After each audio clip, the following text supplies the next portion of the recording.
Sera un plaisir de savoir que vous êtes nombreux à être scotchés et branchés sur les fontaines de votre chaîne Jean Toutouma Télévision pour suivre l'intégralité de votre émission Les Congolais s'expriment, une émission d'échange et d'analyse en caractère socio-politique qui est toujours présentée par votre humble serviteur, Relief Témou, combattant de la liberté.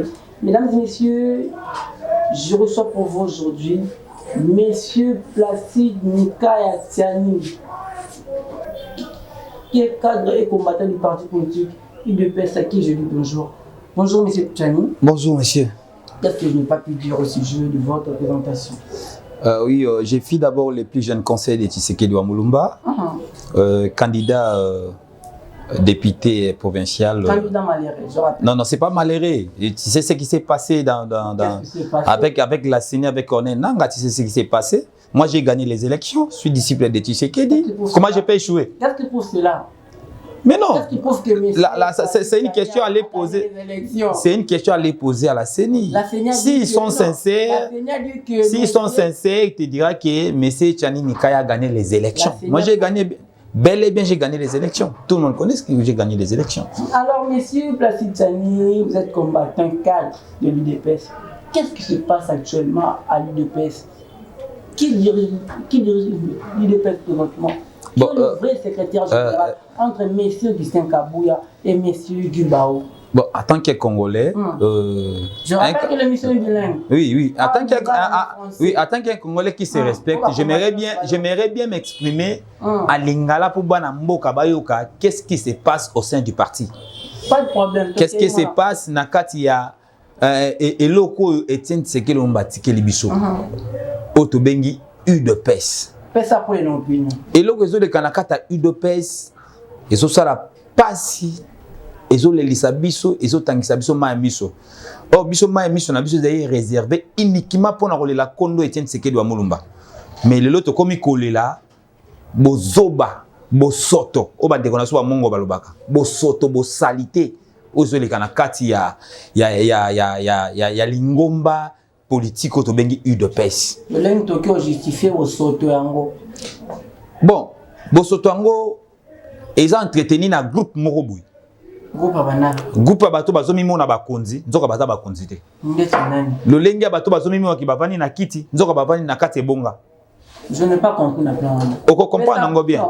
Est-ce que yo komba bakonzi?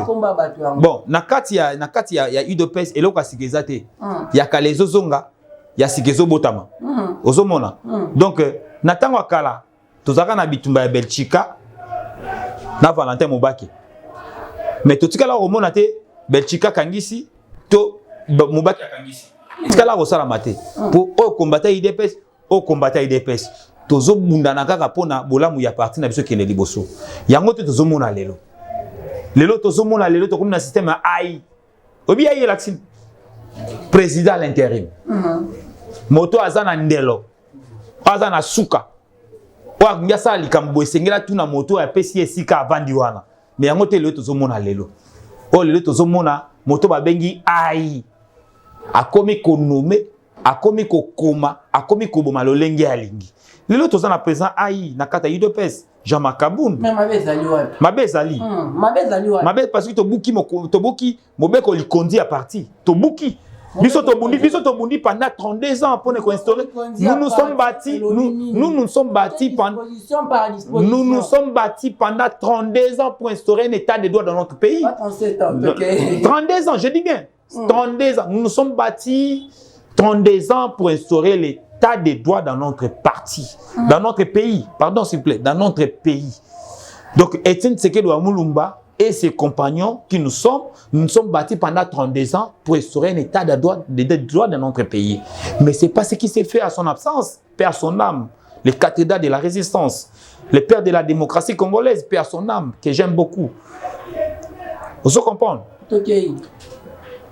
Moi, Namboka Félix Chilombo, on appelle ça comme moi Nankoi. Ayebi, ngane na benga iboso moi Nankoi. Azan koi. Akomi ko kamba ekolo. Aza suna tango ya kamba. Moi parti de PCT. Et sengel nae po nenga gagna ki ma pono mibongo akomaki père de la nation.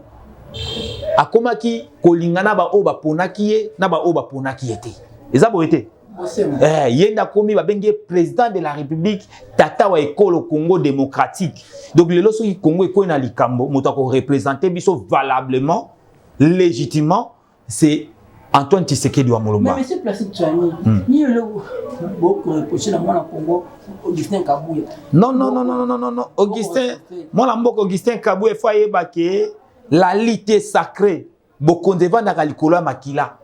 Moi la mboko Augustin Kabouya kotangela nga komba mwana ya ndekone moko ta kufa pona liti. Akotangela nga kombo ya mondi moko te ya Branham akufa pona liti. Akotangela nga ngote. Osokoma matanga mafuta. Tant la somo na bibembo nga na mema bibembo nga na on a permanence c'est matanga mafuta. Nani yo kufisa? Na kufisa belé? Ndeti nani? Ba Etienne bakufa. Tozana ba Jean Luc bakufa. Tozana ba combattre belé bakufa na liti ba bete masabo pourtant bakufa ba biso ba otokende ba exil na Brazzaville et longo na mona mboka Félix Tshisekedi wa Mulumba. Tokutane na Pointe Noire pour na liti ko kima. Osomona mais ezana ndeko moko te Augustin Kabouya, ezana mondimi moko te ya Branham, wako yebisa biso ki abunda. Non. Tout ce que Branham dotika mo banda te, ba yeko kota na. Tozo reprocher par rapport à incompétence na ye. Par rapport à illégitimité na ye. Par rapport à avani na kito esengeli ya vanda. Moto apona ki avant de sikana azana makoki ya kopona ete avant de sikana. Donc il a dit que lokola le président ai Jean-Marc Kabund aza président ai azana ndingisa te ya kolongola te ya kozwa mokano likola ningomba parti politique IDPS ye a yamboke ye apona moto to yamboke ya longola moto to yamboke ya zwa mokano esenge na ye abenga na oya tika kele sika wana yango te tozomona. Mais ça va considérer na privé bilo bokoy ba. Non, na privé te. Papa IDPS ngai na botami na IDPS na kol na IDPS pe na ko kufa na IDPS. Ozoka nga malamu. Ndenge mama tchala mwana lobaki aza kabiliste, lelo tchanya lobi aza tshisekediste du sang et de la mort. Na aussi papa Tshisekedi pona kende kolanda Chibala. Te na la pouvoir. Papa. Omoni na bato so bavandi wana. Omona kinyo na primati. Omoni bato so na kotangelo bana liboso ya Etienne Tshisekedi wa Mulumba. Na kata bano nazotangela o bino Chibala za na kati. Eza Marcel Mbayo. Le tout premier directeur cabinet ya Kondo Etienne Tshisekedi wa Mulumba. Te kitengaza muta IDPSité. Kitengaza muta IDPSité. Kitengaza Aristote kitenge. Oui, pour le kitenge, pour tozana kitenge Yesu, tozana Aristote kitenge. Confusion des côtés. Kitenge aza mwana ya suka na bitumba ya combat bundi. Aristote kitenge. Ngaza ya kitenge la lit. Na kasoko ba kitenge Yesu. Mais na bitumba kitenge na bitumba kitenge da kokolo na ngai. Akopusa na pembeni ya tolo na ngate na bitumbo nga na bundi. Osomona mwana liboso Marcel Mbayo Chibala zali wana na kata bana na ye. Alexis Moutanda na kata bana na ye. Rémi Massamba na kata bana. Valentin Moubake na kata bana na ye. Ozona na ngai na kotangelo comme Augustin Kabouya te. Na kotangelo comme Augustin Kabouya te na bana Tshisekedi. Na kotangelo comme Jean-Marc Kabundi te. Baza baleki na ngai na kati ya baza baleki na nga. Shadar ata ngane lo malamu. Baza baleki na nga na kata bitumba. Na yebisi bango na sali boloko mbala mitano. Otangi misapi na nga Balaboni mitano. Nazo bana monoka bakoko. Mitano. Benge na Augustin Kabouya so sala boloko balaboni. Benge na Jean-Marc Kabundi. Kabouya esengela yebaki tango tozalaki kobunda. Tango tozalaki kopotana na Joseph Kabila Kabangi. Oya bengi homme sérieux, un criminel. Ozoa kobenga ye na kata ba démocrate insérieux. Kabila c'est un criminel. Kabila nous a tués. J'étais na robongisa te. J'ai dit si Kabila se sent lésé, à porter plainte. Nous sommes dans un état de droit et je vais prouver de quoi il est criminel. J'ai des preuves que Kabila c'est un criminel. Kabila c'est un criminel mon cher ami. Il nous a tués. Il a incendié la permanence de l'IDPS. Oh esika ngaka ngai ka ande munabika. Baninga na tous dans bakufa tolela bango na permanence. Je suis le seul o abika o sotami akwa na ndako bambwa baso ya kimi. Ngam na benga Kondo Etienne Tshisekedi wa Mulumba na yebisi makambo zo na permanence na bengi Valentin Moubake na bengi Félix Tshisekedi bango tunga na benga bango. Donc naza moto kaka moko abima na permanence abo moïsa ngai. Olandinga malamu. Yango na lobi que Kabila c'est un criminel. Je dis et j'insiste, c'est là langage que moi. Bako so ba yo luka yo. Yebisa bango ke boza ndingisa ko luka ngate bo luka muto alobaki. C'est là langage que vous. C'est Tchani Mikaya Placide, le plus jeune conseiller de Tshisekedi wa Mulumba, qui dit que Kabila c'est un criminel. À côté de la cause, jamais un homme sérieux dans la vie. Ok. Kabouya est incompétent par rapport à quoi? Kabouya est incompétent, Kabouya est incompétent, Kabouya est là pour étouffer les autres gens. Kabouya Moussa Lazosta, il y a réunification à partir. C'est pas son boulot. Les partis bien planifiés, les partis bien organisés. Il est le secrétaire général, mais dans le cas de secrétaire général, mais il y a des organes. Il y a un national chargé à mobilisation. Il y a un national chargé à implantation du parti. Il y a un national chargé. Chacun son rôle de jouer au sein du parti. Mais ce n'est pas ce que nous vivons aujourd'hui. Kabouya se déplace pour dire que non, je suis au Congo central. Congo central, la banane. Mais Eza Branham, Azuba Sernio sur Branham, Achebon la Simamu Congo nae, Akela Bango na Congo central. Na autant les Kanamatadi. Non, Congo plastique. Ceux qui sont compétents. On croit que dans ma vie. Ceux qui sont compétents. On croit que dans ma vie. Non, j'ai dit, non, pas compétent. Papa, au sein de l'UDPS, nous avons un système de la méritocratie. Si tu ne mérites pas, pourquoi si c'est un combat, il y a un côté. Mais si on est au Bundi. Kabouya vient d'être secrétaire général du parti. Kabouya, pourquoi il est légitime. Gibaou, Gibaou, c'est qui adjoint à Jean-Marc Kabound. Un mécontent. Mais attendez, c'est pas un mécontent. Un mécontent, c'est d'être secrétaire général du parti. Non, je te dis, je suis le plus jeune conseiller de Tshisekedi. Ouamoulmba, les pères, les cathédrales de la résistance. À même titre que M. Kabouya. Oui, non, attends. Gibaou, fille l'adjoint de Jean-Marc Kabound, chargé des questions politiques. Kabouya, Azaki national, chargé à communication. Président Félix, je lui salue en passant, que j'aime beaucoup. Banturo, Batumabe, Bunda pour l'état de Douevanda. Sauf Fongo Limi soutient moi l'encoï. Oui, mais place de Souka 2023, c'est aujourd'hui, c'est pas demain. Nazo Biso est vrai. Nasi ton hôtel surtout que Tim Sissou c'est ça. Donc, le président Félix, président national du parti, Jean-Marc Kabound, secrétaire général, et Gibaou, secrétaire général adjoint. Kabouya, Azaki, national chargé à communication. Natangu, président national adjoint empêchement. À comment tu as la nation, à parti, automatiquement, c'est l'automatisme, ce qu'on appelle, c'est l'automatisme. Ou Azalaki ou Amati, ou Azaki ou Amati, Gibaou. Na Augustin Kabouya Nazaki Mokonde, c'était Gibaou. Et c'est l'automatisme. Automatiquement, Mbalamoko, Gibaou fait comme secrétaire général. C'est Gibaou qui est le secrétaire général légitime. Ce qui est tout ça, les conduits, il y a parti Nabiso. C'est Gibaou qui est le secrétaire général. Pourquoi? À se manifester. Non, et ça système, Tozo Bundisa tribalisme. Tozo Bundisa tribalisme, mais apparemment, on a katandaku, Tozo bati la tribalisme ekola. Tozo sopelango mai, ebo tambumba tobole. Ngala kolia mbumba wanate. Bumba tribalisme na bundelango. Moni bitumbo eza le tona bundango. Ba yebi, tango baluba no so basanganaka, bakina simamo na mboka Belgica. Mubake di Manyama. Tozaki na sima Mubake na Rémi Massamba qui est du Congo central. To bundisa bande konaso baluba koya. To récupérer permanence. Le lomo na mboka Fabrice akomota marameno maramamboka bakalufwa à l'époque abimi ça $5,000. To bundisa Belgica to ko ici à Kima to récupérer parti. Kabouya s'il croit que tribalisme est triompher na catalite ou il se ment à ce kosa. Molima Tshisekedi des ori et sionné na mboka ou. Donc Kabouya est incompétent. Kabouya azoli ma tribalisme na kata parti o biso ba combattant. Naza combattant ti abanda yebi. Ngana kena na kotala na boloko te me yedi ja otala ngana boloko. Mwana mboka Félix Tshisekedi ya otala ngana boloko. Aidi nga pe biloko kolia. Alexis Mutanda ya otala ngana boya minga biloko kolia. Naza na ba kraka, tu vois ça? Oza ba kraka. Sauvons les Congo. Nga. Na bunda, je suis le général. Mutabenga nga général na liste c'est pas tout le monde. C'est le père de la démocratie, cathédrale de la résistance. Etienne Tshisekedi Lumumba mon icône que je salue en passant. Paix à son âme. Vous comprenez? Donc, pour concevoir pouvoir, Nabiso UDPS, prêt à tout. Nga ça prêt à tout. Et na bolo ko na kisasa ba menga na bangeza te aner na kota, demi na kota, makala 5 fois. Ndolo na kota, donc na champion côté wana. Vous comprenez? Mais pour na ko sauvegarder, pour na ko concevoir pouvoir na biso UDPS prêt à tout. Na ko pesa bango adresse na ndako baya. So ba bongisa bata aner baya ba kutanga na okima pété. So na moni ke convocation pe na okina ngana kenda komiti kanga moko. Pour na biki na koza na raison.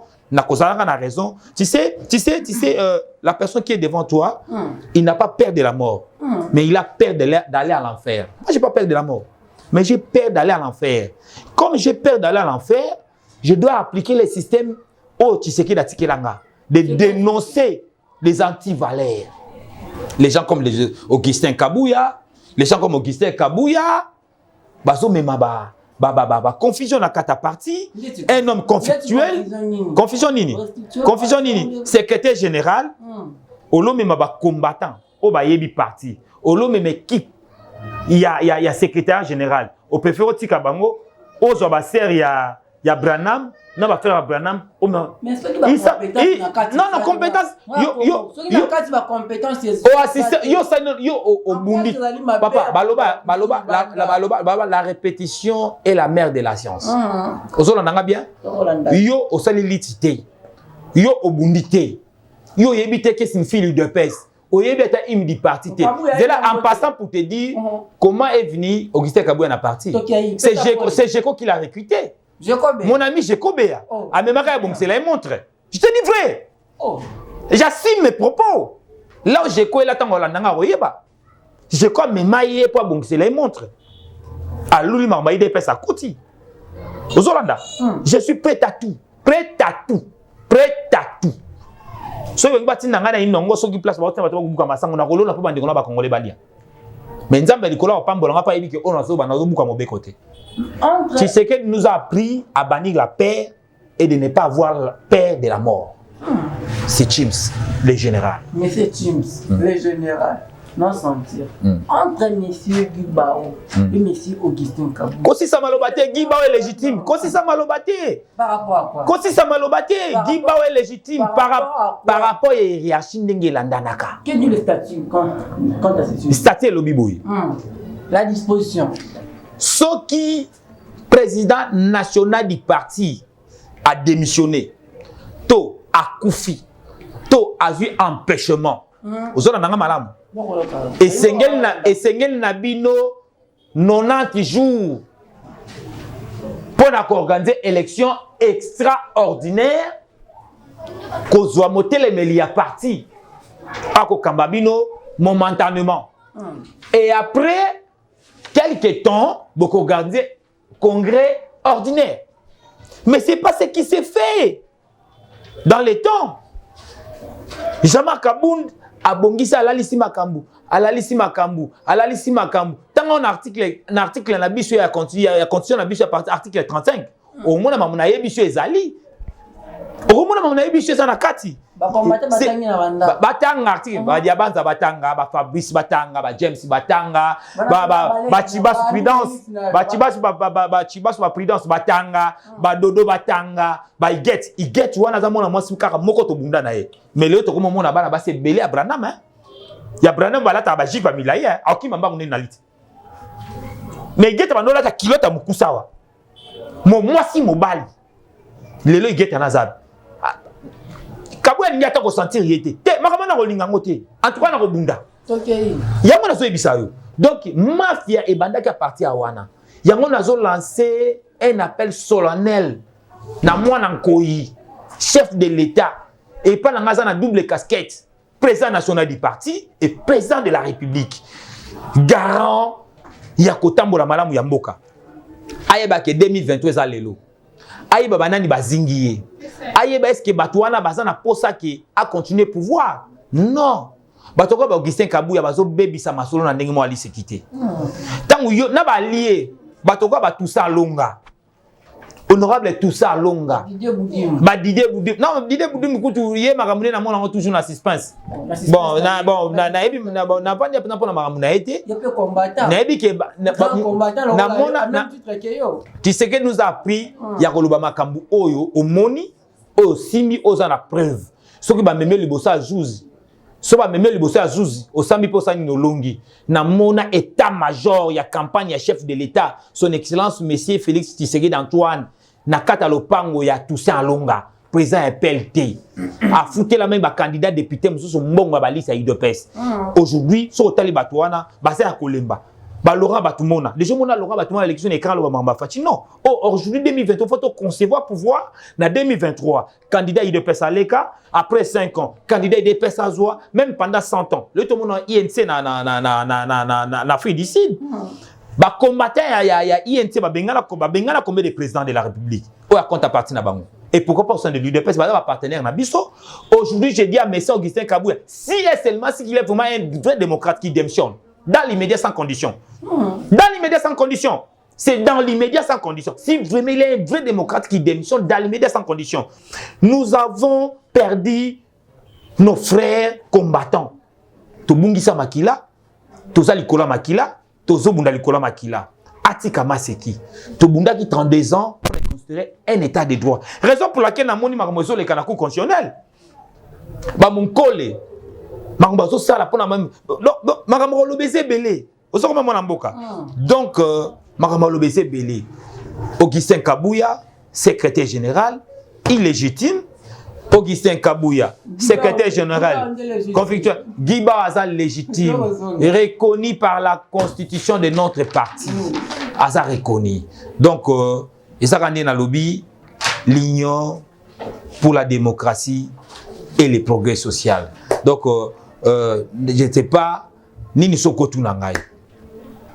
Mesdames et messieurs, tout le monde dans la régie pour nous éléments et puis on se retrouve tout juste après. Ziba maman nyonso agene na diamba achele biso pembeni ya permanence po biso ta tozo baluka to yaka to se girisere to melaka diamba to melaka bagene po biso to bosa na makambu yake o to kosala musala te mais nzamba la kate trouble za boye tellement que to meli diamba to meli masanga mais mayele zongeli biso tiens makambu zo kende biso to se retrouver te. Comment n'a pas mandataire bango mais liste c'est qu'il y a 150 personnes. Et c'est qu'il y a ba ibiso mama dans le but que ezana eloko moko mai ninga na kasant que basi bango te. Mai elingani à partir à 7e match likolo. Ya ngone to bike mamai to tingana no komela badiamba kabuya badiamba na bagene ba biso na permanence po to mela na chichampa to langwaka ye azoka bandeko na ye ba utaka na mboka ati na église assemblée kana shekina to moni ka ba to ba brana mise na ba jipe mulai na ba pasir ba tere o ba tayi de pese ba yango wana to kendaki na ndenge ya bien moi soit disant CG to ye pa na yo to moni clair tout pona nini liste ba makambo ezo ya to mona ka ba lo mususu olobi nini un soit disant CG ya parti munene IDPS alongoli chemise alingi abunda na biso asali boy vous êtes les imbéciles aujourd'hui soit disant Kabouya ben biso les imbéciles ye muto bando tinde biso na ba marche to tumbaka ba bitu ka to sala des ordres ye Kabouya wana ye muto bando tinde biso après tant que baloba bato IDPS abigete et ça ceux qui sont disant ceux qui ba infiltré c'était nous c'est lui Kabouya qui nous a envoyé mais non aujourd'hui Kabouya nous appelle les imbéciles azai moyen pour défendre biso. Nous sommes de retour sur ce plateau d'émission Les Congolais s'expriment. Mesdames et messieurs, je vous rappelle que j'ai reçu pour vous aujourd'hui honorable Placide Mikaya Tiani, autrement dit Général Teams, que cadre et combattant du parti politique UDPS. Monsieur Tiani Nazonge Lyonissus. Boyende comment mboka nazawana. Nakima ate. Ngakima etumbate. Oh. Natape na mwana Tshisekedi. Nakima etumbate nazalaka. Qu'est-ce qui a fait que Botika mwana Congo Bruno Tshibala peut beaucoup m'a bien filtré? Te Bruno Tshibala ezaika normal to tikaye. Oh. Parce que kokendo biso to kenaki na mwana mboka Bruno Tshibala to saki système ya omoni soko za na bitumba. Faut en tactique à guerre, ba benga tactique de guerre. Non, tu n'es pas dans un bon. Non, tu n'es pas. Non. Objectif à parti politique et à cause d'un bon côté.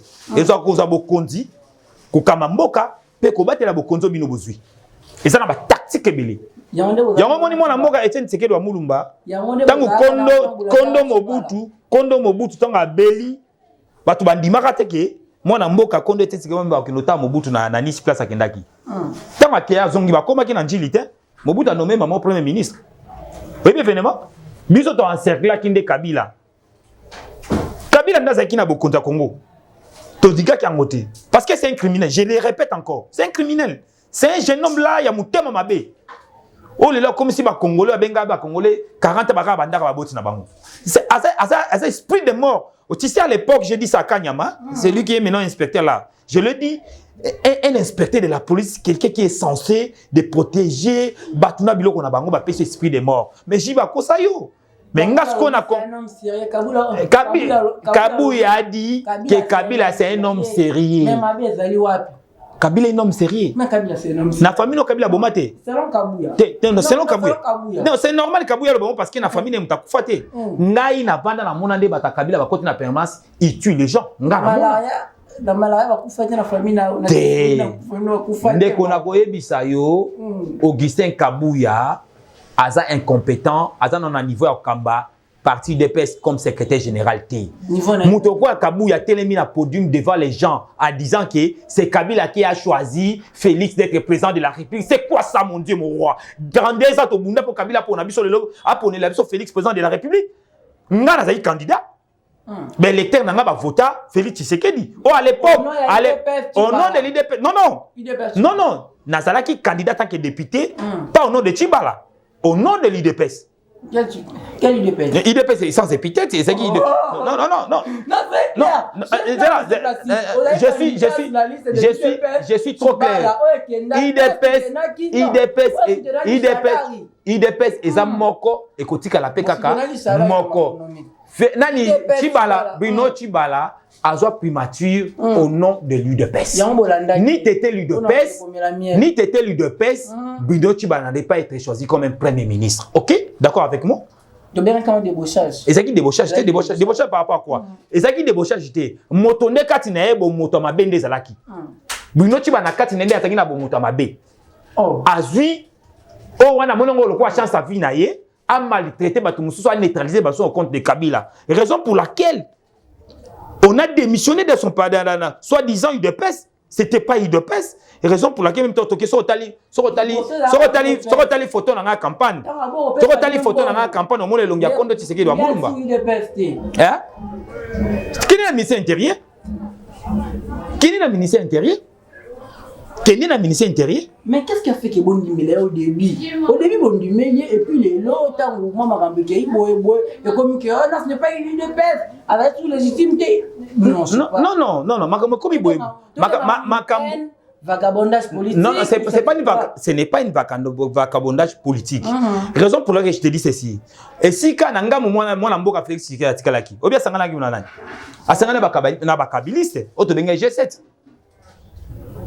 Au bien, on se connaît. C'est de Balouin et des arts. Il y a un lobby. Moi, je suis Félix Tshisekedi à Sangana qui n'a G7. Et même pas que le Bakar qui Bakabili, c'était ta double nationalité. Aujourd'hui, tu as un les réseaux sociaux. Tu vas traiter Moïse Katouminan. Autant que le malade. Non, qu'est-ce qu'on comprend? Pour la cohésion, ce qui est sous combo, il y a UDPS. On s'arrête par là. Mais ce qu'on mouton à qui liboson, ce qu'on a guide. A baby sama ki na mutema mabe. Ils ont quoi Moïse a même ba na Israël terre promise ya mwana akota avec toi hein? Ya soutenir Shadar. Ya soutenir Shadar. Mais Shadar wana. On est étalé yango to tika kié. Yango to tiki bango. Siko na za na kata IDPS. Kene na malweka na base na ngai. Kene na malweka na base na ngai. Zo zalaka Eli. Okaza zaki Eli. Nango sala Eli na toujours IDPS. Nango za toujours na IDPS. Non, IDPS tu balate. IDPS tu balate zalaka te. Mais parce que la liste non. Tu sais ce qu'on fait, nous faisons la politique. Dans la vie politique, c'est un monde d'intérêt. Et ça monde nyamu nyamuti. Et ça monde d'intérêt. Comme je dis, non, et ça qui est intérêt pour na Tibalaté. Et ça qui est intérêt pour na partie nanga IDPS. Ceux qui ba obatike nanga ba na 10. Puis si biso tokene na gauche, to suis 2. To comme na combien? To comme na 12. Yango moni PPRD asalaki ba AA PPRD asalaki ba AA ba BB ba CC bango le soba représenter ka nini PPRD l'autre lobby que FCC a majorité mais non stratégie politique na et ça peut stratégie na biso ils appellent stratégie na biso. Ils appellent stratégie na biso.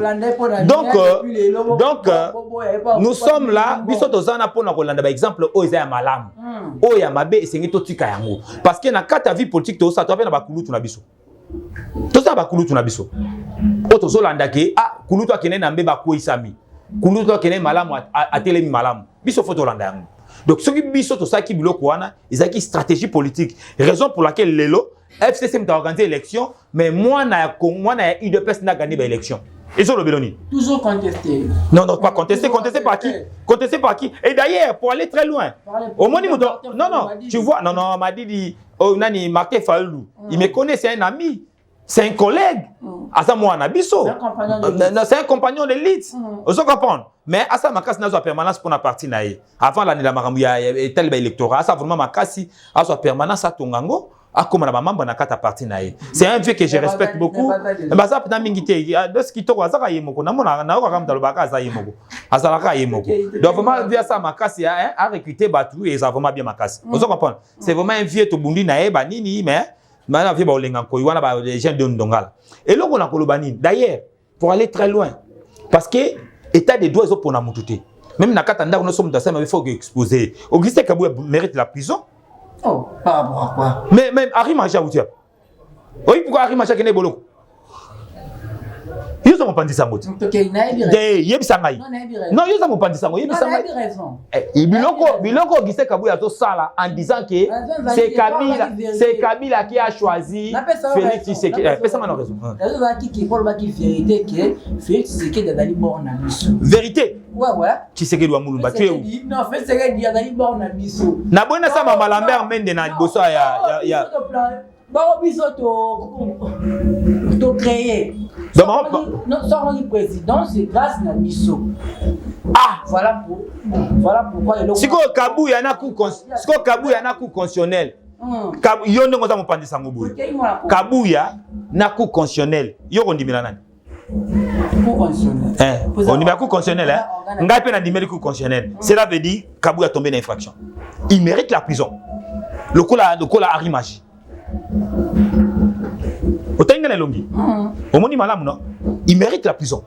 En quoi est-ce que moi na Congo qui saint Kabouya dali moi na boutete? Satan moi la liboso nzamba kela. Mais pourquoi nous bokoboya? Augustin Kabouya aza moi na boute ya buloji. Bando ba yoka chiluba ba yoki. Buloji laksi bondoki. Moi la liboso na kindoki na ndenge mabe. Ya konyoko la baninga. Yo kanisi soki ndekolokola. Pe obi comme la système nini. Soka mono zo bunda trop. Azuma ba famille na balisio. Mais je m'en solo. Omoni nga sabwe. Nga kuta mekana ete. Nga naza engagé. A mekana ete, naza masina ngai. Ngai pina pardon. Ba pesa ngamba famille te pona continuer lit. Nga za chimene na ngai. Mushi ya nga batu bayebi. Nazo bunda. Naza vraiment engagé yango nazo bunda. A comme na système soka moni obundi mingi abenge ozana M-Pesa 1 million de francs congolais. Non, biso to bunda pona mbongo te. To bunda biso pona mbongo te. To zaina guerrier na so makasi. Azui moi sa balisier. Masa lembi. Pour comme famille moko. On a combien? Auguste comme des parents. Ngana apparente.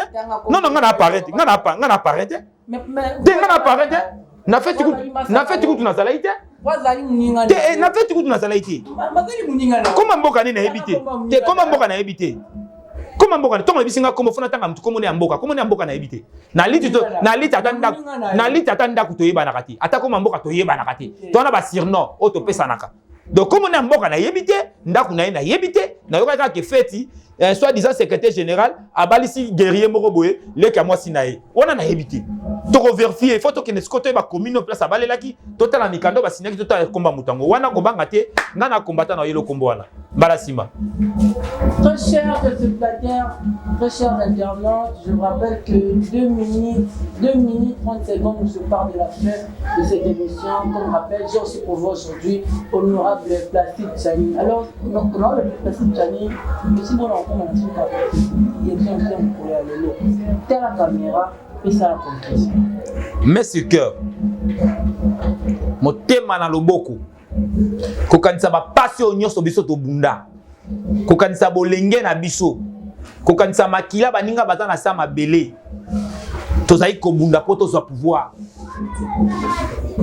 tozwi pouvoir esengeli na biso to concevoir yango mais na kotala boye baninga baencercle président de la République bazwi président de la République en otage yango nazo lancer message en tant qu'un combattant j'ai un ami combattant qui est aujourd'hui président de la République président Keba bandoki bazaka na FCCT bandoki kutu ya bien bana kata ndako sika yozali poso ki mutu abundi na ndeko na ye mutu abandi ko bundisa epo ya bongate mutu wana za ndoki koleka yango biso ba oyo tozana kama kona biso mbaya na kata parti d'ailleurs lelo to na réunion wana donc on est un vrai combattant on est ça yebi makamndenge le kaka biso to na 8e ri et pas secrétaire général à solo Gibaou asa ensemble na Jacques Chabani yango nazo tuna mwana mboko Giste Kabuya soki bandeko kwa ba James ba Fabrice personnel ba pauvre Cobra ba Chibasu ba Dodo ba tona tout bazaki concentrer placement yanga bouger anga bouger te anga bouger te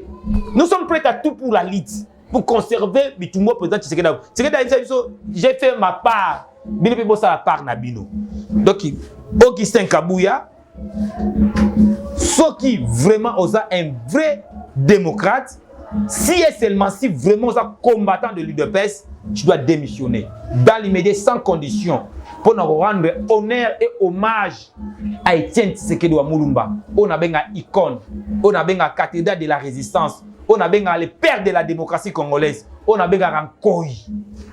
Akimsi Mobutu, Akimsi Mouzé, Akimsi Kabila, lelo paix à son âme. Donc minga rolobezate, pona lelo minga rolobezate, mais minga kolobana minga kosa les ali. Pona combattant otika combattant na kufa combattant. Bozana esika bino boko intimider ngati. Ba service boko tinda, ba boloko boko kana na sala yango. Donc prêt à tout pour sauver mon pays, prêt à tout pour honorer la lutte faite par mon icône Etienne Tshisekedi wa Mulumba.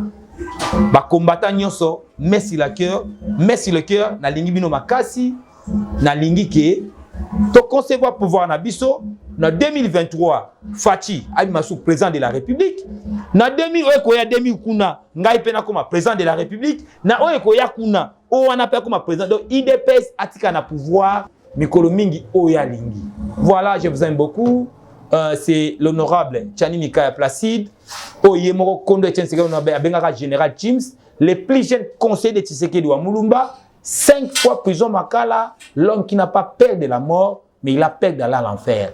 Comme il a peur d'aller à l'enfer, il doit dénoncer les antivaleurs au sein du parti. Je vous aime beaucoup. Fachi Béton. Fongola Miss.